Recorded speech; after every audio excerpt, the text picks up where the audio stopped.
Morning! Well, I'm looking rather unglamorous today because I've got wet hair, glasses on the head and nothing on my face, but I was quite warm when I got out of the shower and moisturised, and so I didn't really want to put any makeup on or anything really. It's boiling.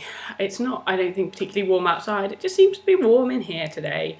Hopefully the sun will come out and we'll have a lovely day. I just wanted to do a quick update on a couple of things. Some things came in the post yesterday and I promised you I'd show you that new pretty large maternity bra. So I've got that, and I've got some gorgeous, absolutely gorgeous cardigans that my grandmother posted to me, which she's knitted more of. And I also wanted to just share a few of my concerns that I have, that I shared with my midwife, and I'm going to share with you guys just so that you can hear what's coming from my end, and you know, if you're worrying the same, that it's fine. It's normal, we all worry. So I'll start with first the new maternity bra. Well, it's not a maternity bra, it's actually a nursing bra, because I think I told you before I went for nursing bras rather than maternity ones so that I could use them, and when I go back down in size I can use them as I go back down rather than buying new ones all the time and maternity ones being wasted. So this is the largest size again, not on the back, I'm only a 34, but it's a J cup, but it's very pretty. Here you go. It's creamy, well, I guess beige coloured inside, and then black on the outside.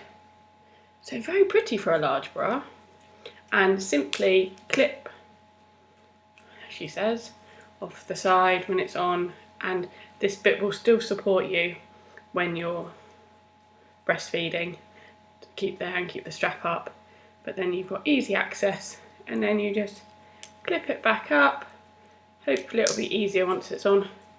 And there we go. I've got this one in sort of a real cream and pink, and I've got that in two sizes. I wear it at the moment in the larger size, and I've got it in a smaller size, and then I thought it would be nice to have the black one. I actually got this on a bargain deal. It was, I think they're normally about £30, and I got it for £21.50, so I'm really, really pleased with that. It's even quite pretty around the back. It's got lots of locks on it, so you've got plenty of room, but it's also this mesh, which is pretty strong, as it needs to be when they're this size, but at least it's pretty and it's not some ugly big boulder holder, which some of my other ones, particularly the Royce Bras, are.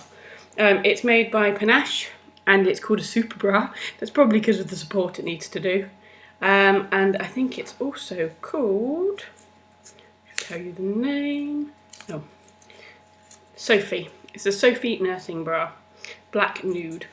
So have a look out for those. They are very pretty and lovely. They do them in all sorts of sizes, so even if you're much smaller than I am, I think it's a very nice bra to have and not too pricey. I'll go on to the other things I received in the post yesterday. These are gorgeous, and I think boy or girl, these can be worn because they are neutral colours. Well, I think blue I know is more for a boy, but you can put girls in blue, I think, especially this blue because it's a baby blue. And yellow, I think boys and girls can go in too. So we have one little cardie. Look at that. Yellow and white. This is my favourite pattern. My grandmother has put this on quite a few for me now. It's like a checkerboard knit, so I love that. She's done the same again in blue and white. She's incredible, 91 years old, and she knits these. So there's another one. Now this one is just so cool. It's got a cowl roll neck, I guess you'd call it, but I absolutely love it. It's obviously yellow. Look at that neck. I think we're going to need more of these, especially as it gets older. It can get bigger and bigger ones. Again, it's got the check, but this neck is so cool. And then I think I showed you before, my grandmother had done a traditional, what they call matinee coat. She'd done my one in pink, and she wanted me to be able to have one that if it was a boy to wear, because the pink is very much a girly pink as opposed to one that you could possibly put on a boy. And as a lot of babies, it's very difficult to tell if they're boy or girl. If I put a boy in pink, everyone's going to come up and go, oh, isn't she pretty? No, it's a boy. So we have a lovely blue one. It's not quite as detailed pattern, I think she wanted to make it slightly more boyish, but that's a really pretty little, what they call matinee coat.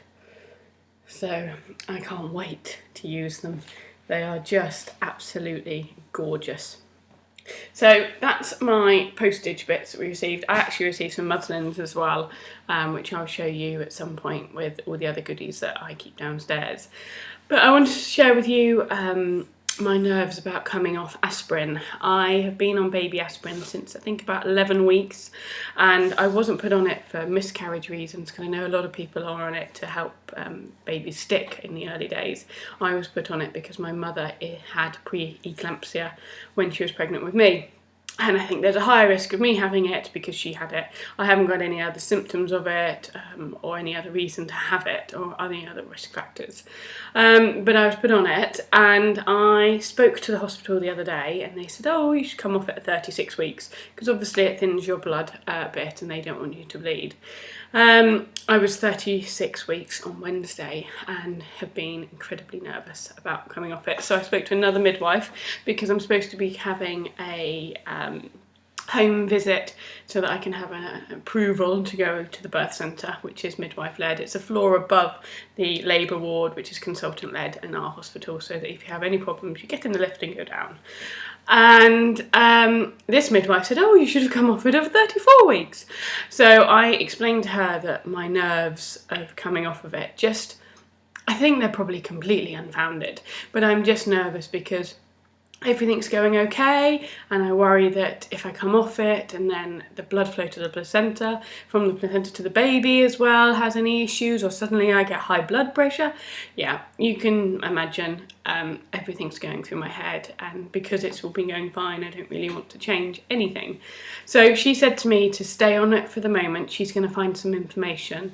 I had a urine test done on Tuesday and it's always been clear, but this test showed some protein in it and something else which I didn't understand. They didn't seem too concerned or anything, but there's another thing that makes me worry. So, neurotic woman here, panicking about coming off things, and it's so close now. I think my book says 26 days till due date, and that's if it doesn't come sooner than that. It's 5 days till full term, so full term for me is next week, and I'm quite happy for baby to come. I just want it safely in my arms so that I can look after it. But it's currently kicking away like mad now. It bounces up and down on my hips and my cervix quite a lot, and I get quite a lot of sharp pains, and then I get kicking much higher up.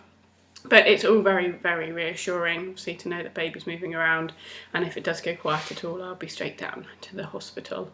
But I just wanted to share those concerns with you guys. It doesn't seem like it's the end of the world if I stay on the baby aspirin at the moment. They're not overly concerned. They would like me to come off it, but we'll wait to see what the feedback is, and I'll let you know what they say about it. Anyway, if you've got any questions or thoughts, or you're worried at all, please message me, subscribe to the channel. I'm going to try and keep updating as much as possible, and I will see you soon. Sorry again for the unglamorous look, but we'll see you again soon. Bye!